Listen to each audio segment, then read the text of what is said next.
አሁን እኮ ሁሉም ሰው ቲክቶከር የሆነው እቤት የሚሰማው ስላጣ ነው። እቤት የሚሰማው ስላጣ እዚያ እየወጣ መለፍለፍ፣ ዝም ብሎ ድንችም እየበላ መለፍለፍ፣ በቆሎም እየበላ መለፍለፍ።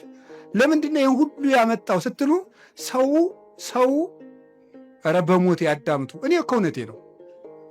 ማዳመጥ ው ያዕቆብ መልእክት ምዕራፍ 1 ቁጥር 19 ላይ ኩን ፍጡነ ለሰሚ ወጉንዶ ለነቢብ፣ ሰው ሁሉ ለመስማት ለማዳመጥ የፈጠነ ለመናገር የዘገየ ይሁን ይላል። ለማዳመጥ የፈጠነ ለመናገር የዘገየ ይሁን። የሰው ልጅ ብዙ የማዳመጥ የምታዳምጡ ከሆነ ሰው ይወዳቸዋል። ከሰው ጋር የመኖር ጥበብ አንዱ ማዳመጥ ነው። እንዲሁም ልንገራችሁ፣ ሰዎች የት ይገኛሉ ብላችሁ ብትጠይቁ እኔ ልንገራችሁ የት እንደሚገኙ። አንደኛ የሚበሉበት ቦታ ነው የሚገኙት። ሁለተኛ የሚሰሙበት ቦታ ነው የሚገኙት፣ የሚሰሙበት ቦታ። ሶስተኛ የሚወደዱበት ቦታ ነው የሚሄዱት። አራተኛ የሚከበሩበት ቦታ ነው የሚኖሩት። ሰዎችን ብትፈልጓቸው የምታገኙት ከዚህ ነው የምታገኟቸው። ወይ ከሚሰማቸው ወይ ከበሉበት ቤት ነው የሚገኙት፣ ወይ ወደሚያከብራቸው ሰው ነው የሚሄዱት፣ ወይ ወደሚወዳቸው ሰው ነው የሚሄዱት። ከቤትም ጥለውን የሚወጡት አራቱን ሲያጡ ነው። ወይ አልሰማቸው ስንል፣ ወይ አልወዳቸው ስንል፣ ወይ አናከብራቸው ስንል። ጥለውንም የሚሄዱ በዚህ ነው፣ ወደ እኛም የሚመጡ በዚህ ነው። ስለዚህ ይሄ እንዲኖረም ምን ማድረግ? ማዳመጥ። ከቃሉ ጋር ናችሁ? ምን እንደሚባል ራሱ ማዳመጥ በትክክል የማዳመጥ ችሎታ፣ የማዳመጥ መንገድ እንግዲህ ተማሩ። እናቱ ምንድን ነው? ሳይቃወሙ መስማት፣ ሳይተረጉሙ መስማት፣ መልስ ሳያዘጋጁ መስማት የሚባሉ አሉ። ሳይተረጉሙ መስማት፣ ምንም አትተርጉሙ። ዝም ብላችሁ ሰውየውን ዝም ብሎ የሚያፈሰውን ወሬ ስሙ። አይ ወሬው የማይረባ ስለሆን ጅልጅል ሰው ማዳመጥ አለብን እንዴ? ጥያቄ ልመልስላችሁ።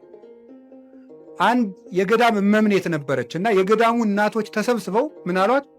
እናታችን አቤት፣ ሰው የማይረባ ወሬ ሲያወራን ዝምን ነው እንስማ፣ እንዴት እናርጋል? ወይ ጥለን እንሂደን?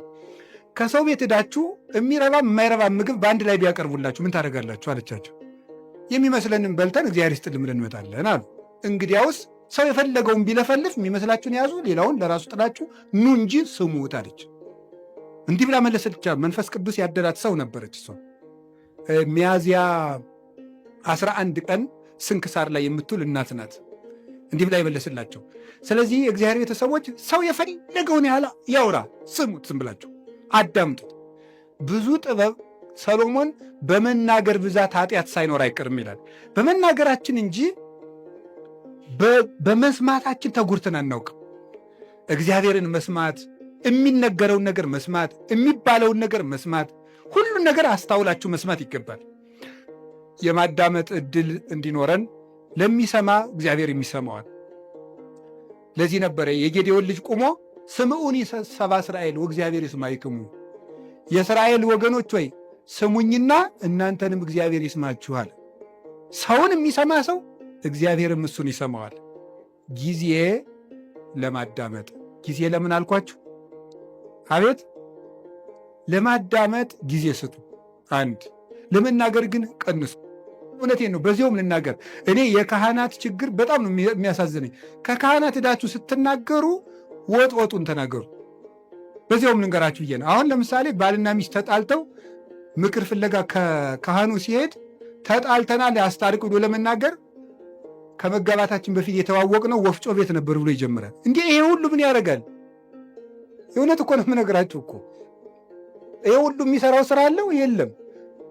ባለቤቴ ጋር በዚህ ጊዜ ተዋወቅ፣ እንዲህ ብለን ተጋባን፣ ይህ አጣላን፣ ይሄ እንዲህ ችግር ፈጠረብን፣ 5 ነጥቦች ነው ያሉኝ፣ እባክዎትን መፍትሄ ያንጡልኝ ነው የሚባለው። እንዲህ ነበረ፣ እንደዚህ ያሉ ነበር፣ አጎቷ ፓይለት ናቸው፣ ምን ያደርግልናለኝ? አይረባም። መጥኖ መናገር፣ በደንብ ማዳመጥ ከሰው ልጅ ይጠበቅ። ክርስቲያኖች ክርክም ናቸው። የምትናገሩበትን ቦታ ሰው እንዲሰማችሁ ከፈለጋችሁ ወርቁን ልቅም አድርጋችሁ ማቅረብ መልመድ፣ እንደገና ደግሞ ሁሉን ማዳመጥ መልመድ። እግዚአብሔር ለማዳመጥ ጊዜ እንዲኖረን ይርዳን። ብዙ ሰው በጣም ችኩል ነው። በእውነቱ ብዙ ሰው በጣም ችኩል ነው። አያዳምጥም። ዝም ብሎ ወግዞ ነው የሚሮጥ። አሁን እዚህ ላይ አንድ ጊዜ ስልጠና ሲሰጥ ምን እንዳለ እንገራችሁ።